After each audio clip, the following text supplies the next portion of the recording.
Welcome to the channel, where we teach advanced level preparedness and encourage resilience through self-sustainability.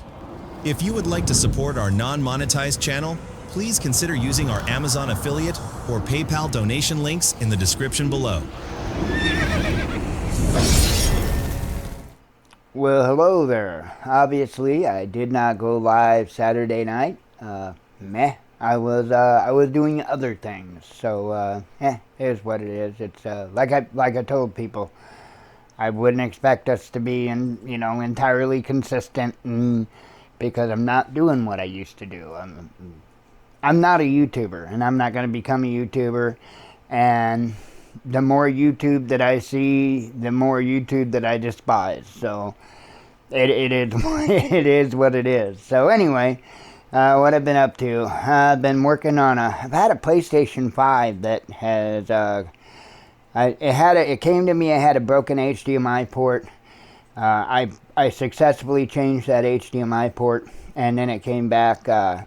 It just stays powered on for a couple of seconds. So I'm trying to dig down into that. I can't absolutely guarantee that I'll be able to find a solution for this problem, but I'm going to give it everything I've got. And luckily, there is a ton of resources out there to help me learn.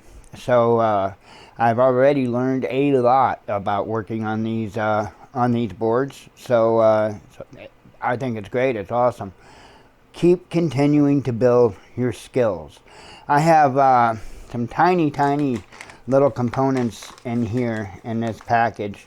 There's HDMI ports in there for PlayStation 5.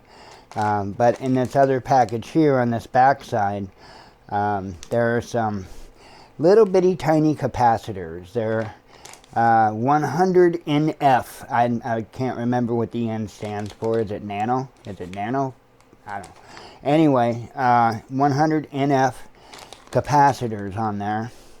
And I'm going to put a picture up on the screen, and I'm going to zoom into it so you can see the size of that little bitty capacitor on top of a dime.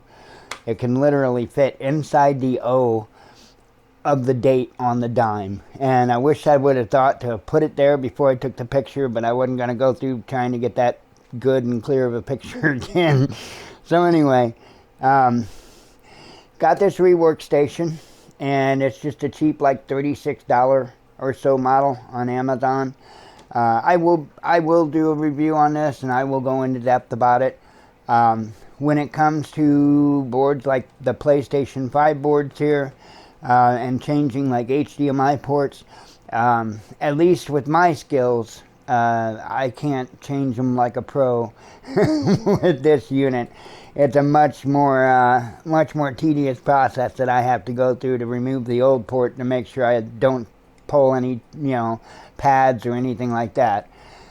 That's the big no-no in doing circuit board work, is ripping up a pad. And so anyway, I take my time to make sure that I don't do that. And I couldn't do it the easy, cheesy way that they show on the videos with this particular rework station. There's a big difference in between them. The good ones you can get starting around 80-90 bucks.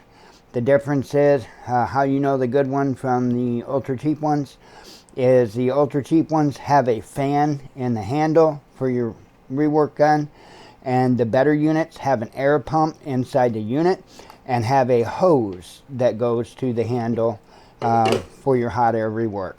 So again, if you want the better unit, spend the 80-90 bucks at minimum and get the one with the hose instead of the one with the fan inside the handle. So other than that, it works okay. I mean, it's a $36 rework station. The soldering iron works okay. It's not the best. It's not the greatest. It works okay.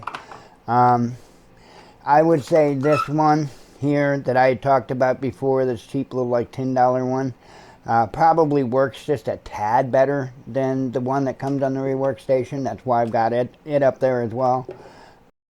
So anyway, I will do a in-depth review on it and stuff and show you guys a little bit with it. I've got a couple of boards here that I can play with that I I nabbed out of an old broken monitor. And so I can pull components up off of it and resolder them down and all that stuff. Practice, because that's how you get better. Practice. So I'm just going to practice on junk I have and, you know, in my off time. But I have to get back in on this thing today and find out why it is powering off almost immediately. He started doing updates. He hadn't had it for quite some time because the HDMI port was broke. And so they brought it to me. I fixed the HDMI port problem. And he plugged it in, took it home, plugged it in, started updates on it because it was bugging him for updates. And then he left. And he said he was only there for about 10 minutes or so.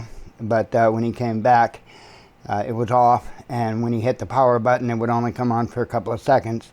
And that's what it currently does. So trying to get to the bottom of it. It could even be a corrupted update. So not sure. I don't know. I don't know much about these. I'm learning. So never be afraid to learn new things. Never be afraid to try new things. Make sure you stay within your lane, though. I'm not somebody that just started working with electronic circuit boards today or yesterday. I've been doing this since I was a kid on a much, much different scale. Back in my day, boards looked much more like this power supply board for that monitor. Okay? This isn't necessarily one-sided. It's mostly one-sided. There's a couple of, you know, components there on the other side, surface mount, but it's mostly a one-sided board. You know, all the larger components, not the tiny surface mount.